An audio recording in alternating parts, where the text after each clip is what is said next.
Hello everybody, welcome back to my channel, The Christian Mechanic. I got another Tekton ratchet for you today. This is the 3/8 ratchet, drive ratchet, um, 90 tooth ratchet, non-quick release, same as the other ratchet. You just got your Tekton, your stamping right here, and as you can see with your reverse lever, there's no markings for on and off, and it's pretty flush with it, so you're not going to be banging that or breaking that off too easy unless you drop it. You got your backing plate here with some your torque screws. These are T8 torque screws, and then you got your part number here stamped into the head of the backing plate, and that's part number is SRH01108. It's the same exact design as the 1/2 inch as far as the styling of the ratchet. Like I said, you got the grip here for your hand, the groove, and then the bottom it's nice and rounded off. It's rounded off right here. There's no sharp edges. It is a little bit sharp right here, the top of this, and the same thing with this piece right here. It's not super rounded off. It's not super sharp. And like I said, around here it's sharp. It's not too rounded around the head of the ratchet, but it's not bad. We're gonna open this up. Just look at the inside of it, and then we will take it and put some lubrication in it. See if it comes lubricated or not. And these do the same exact screws that are in the 1/2 inch, and they are Loctited as well.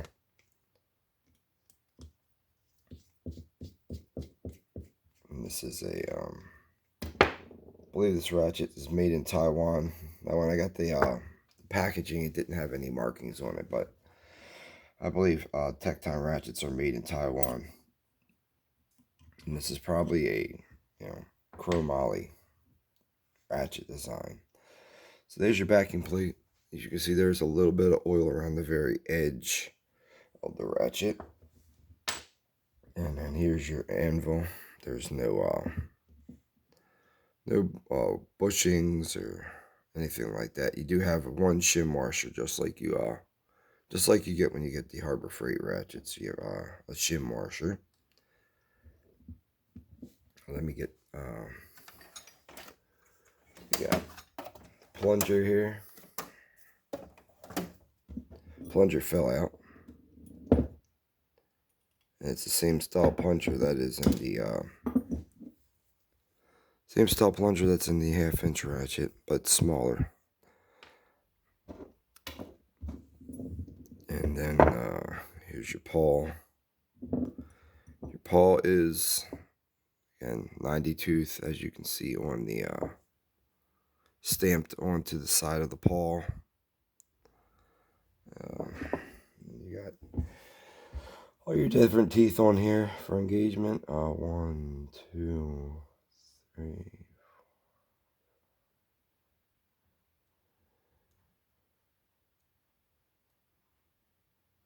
You got like 13, sorry, I just counted them. 13 teeth of engagement. Alright. And as you can see inside here, the spring. Spring is inside the ratchet. I didn't take the spring out. Get the focus here a little bit. There you go. Spring's still inside there. Usually the spring will pop right out with the plunger. So the detent. Sorry, the detent. Whatever you want to call it.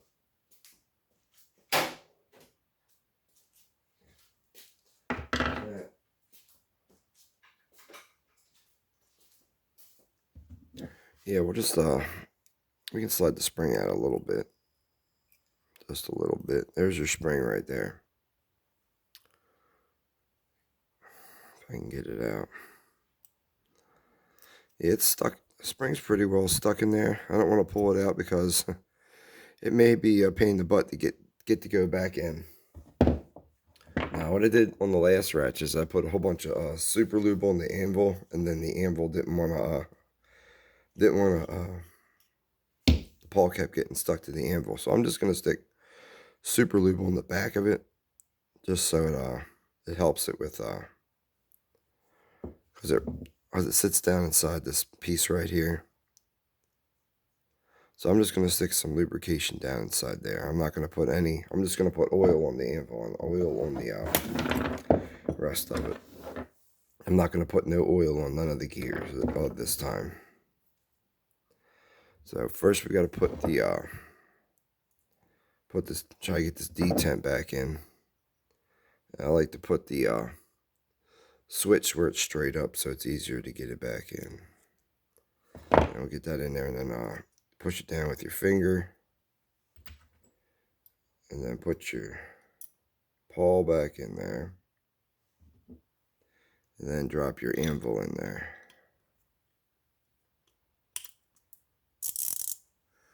Alright, now we're just going to add some